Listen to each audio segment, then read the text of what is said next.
This is crack, rock cocaine. It isn't glamorous or cool or kid stuff.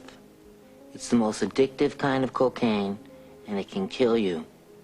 What's really bad is nobody knows how much it takes. So every time you use it, you risk dying. It isn't worth it. Look, everybody wants to be cool, but doing it with crack isn't just wrong. It could be dead wrong.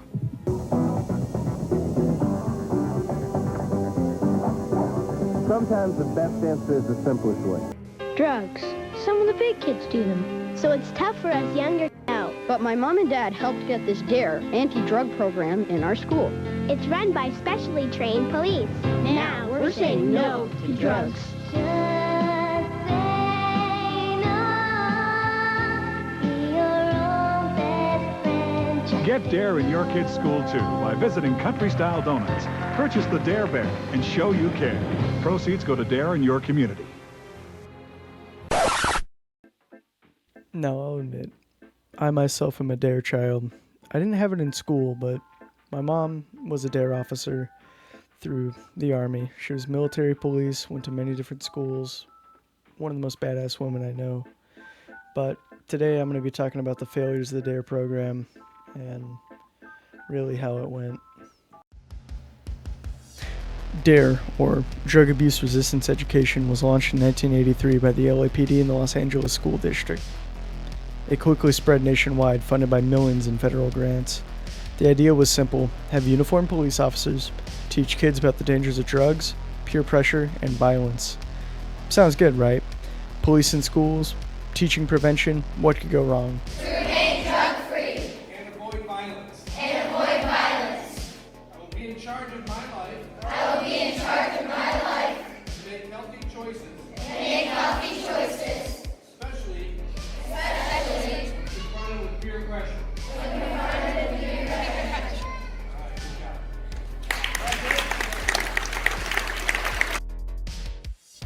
Well, it turns out almost everything. By the 1990s, researchers started asking the big questions. Did D.A.R.E actually stop kids from using drugs? And the answer, backed by dozens of studies, was pretty solid. It was a no. In fact, some studies found D.A.R.E graduates were just as likely, if not more likely, to use drugs than kids who never took the program. Why? Because D.A.R.E relied heavily on fear tactics, exaggerating the dangers of drugs without teaching real coping or decision-making skills. So when kids grew up and realized marijuana didn't immediately ruin lives, they stopped trusting everything else D.A.R.E taught. But so far, there's little evidence that anything is working. Last week, a popular drug education program, the D.A.R.E program, was deemed ineffective by the people who run it.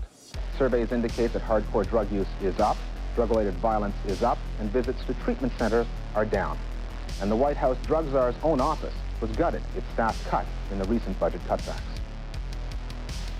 But the criticism went beyond effectiveness. Critics argued D.A.R.E blurred the lines between education and policing, having uniformed officers teach kindergartners about drugs. Sometimes even collecting personal info raised big concerns about privacy, intimidation, and racial bias.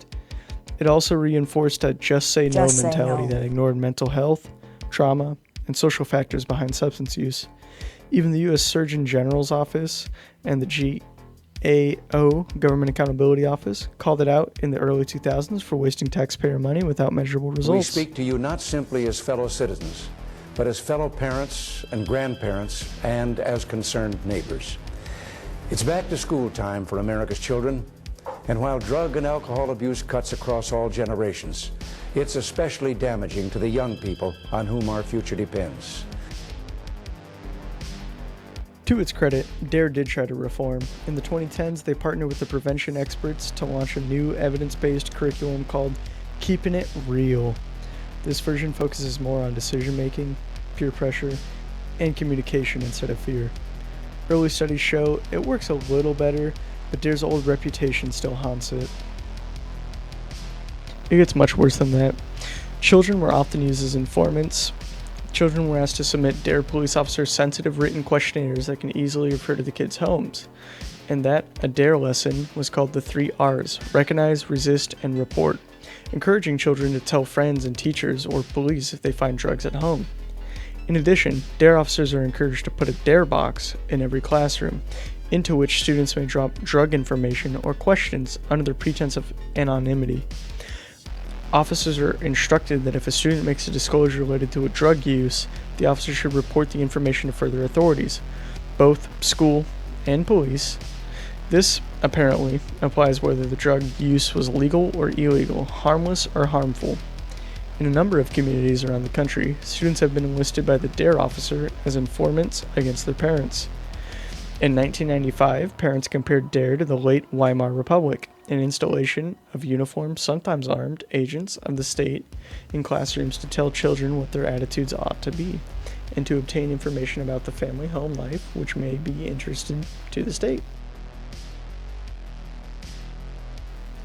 In 1997, the Future of Freedom Foundation asserted that in the official D.A.R.E implementation guideline, police officers are advised to be alert for signs of children who have relatives who use drugs. D.A.R.E officers are first and foremost police officers, thus a duty bound to follow up leads that might come to their attention through inadvertent or indiscreet comments by young children. As a result, children sometimes confide in the names of people they suspect are illegally using drugs. In 1992, Indiana University, commissioned by Indiana school officials in 1992, found that those who completed the D.A.R.E program subsequently had significantly higher rates of hallucinogenic drug use than those not exposed to the program.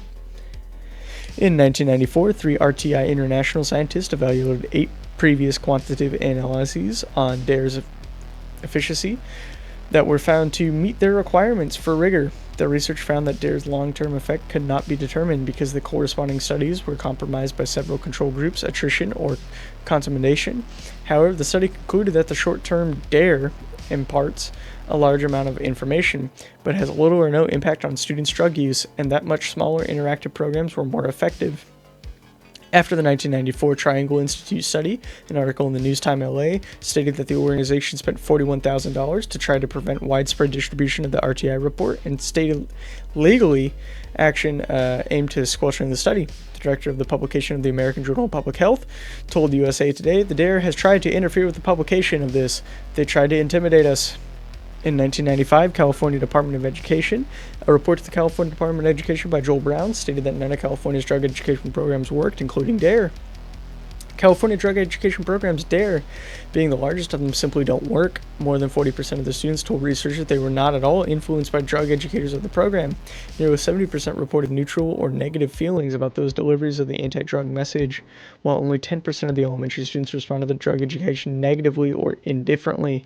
This figure grew to 33% in the middle school students and topped by 90% at the high school level. In some circles, educators and administrators have admitted that D.A.R.E. in fact potentially increased students' exposure and knowledge of unknown drugs and controlled substances, resulting in the experimentation and consumption of narcotics at a much younger age. Criticism focused on failure, misuse of taxpaying dollars, with either ineffective or negative results statewide. Let's talk about the leader of this shit show, Darrell Francis Gate. Born August 30th, 1926, died April 16th, 2010, was an American police officer who served as the chief of Los Angeles Police Department from 1978 to 1992. His length of tenure in the position was second only to that of William H. Parker. Gates is often credited to the creation of the police SWAT teams, and also the co-founder of the Drug Abuse Resistant Education Program, also known as D.A.R.E, what we're talking about today. After the arrest of Rodney King and the subsequent riots, Gates resigned from the LAPD. Much of the blame of the riots was attributed to him. According to one study, scandalous racist violence marked the LAPD's under Gates' tumultuous leadership. Gates joined the LAPD on September 16, 1949. Among his roles as an officer, he was picked to be the chauffeur of Chief William H. Parker. Gates often remarked that he gained many administrative and professional insights from Parker during the hours they spent together each day. Gates worked hard to prepare for his promotional exams, scoring first in the sergeant's exam. And in every promotional exam thereafter, on his promotion to lieutenant, he rejoined the chief of Parker. As Parker's executive officer, he was promoted to captain, responsible for intelligence.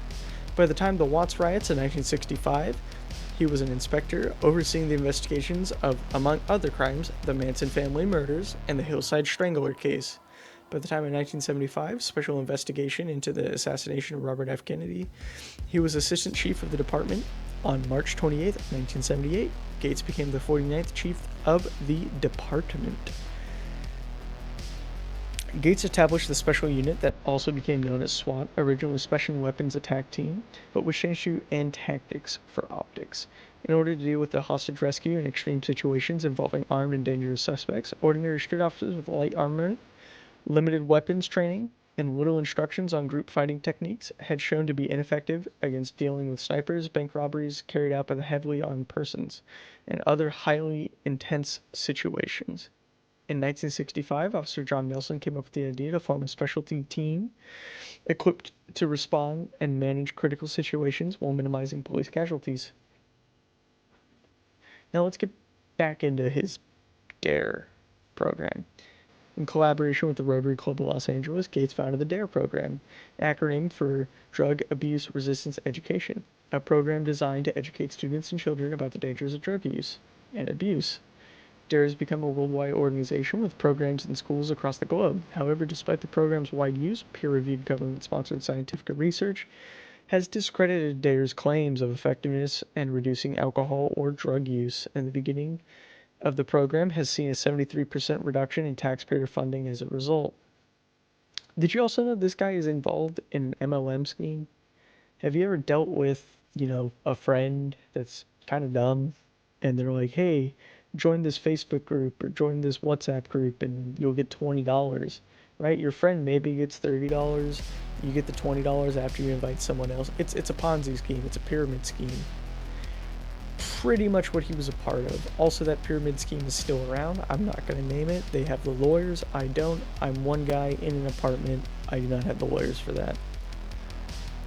Oh, and while we're at it, yeah, he was a part of the Rodney King riots, and he was like one of the main reasons it happened. Also, LAPD back then, pretty racist, pretty bad, covered up a lot of crimes. So yeah, D.A.R.E significantly failed, and no one's paid the price. That's it. See ya.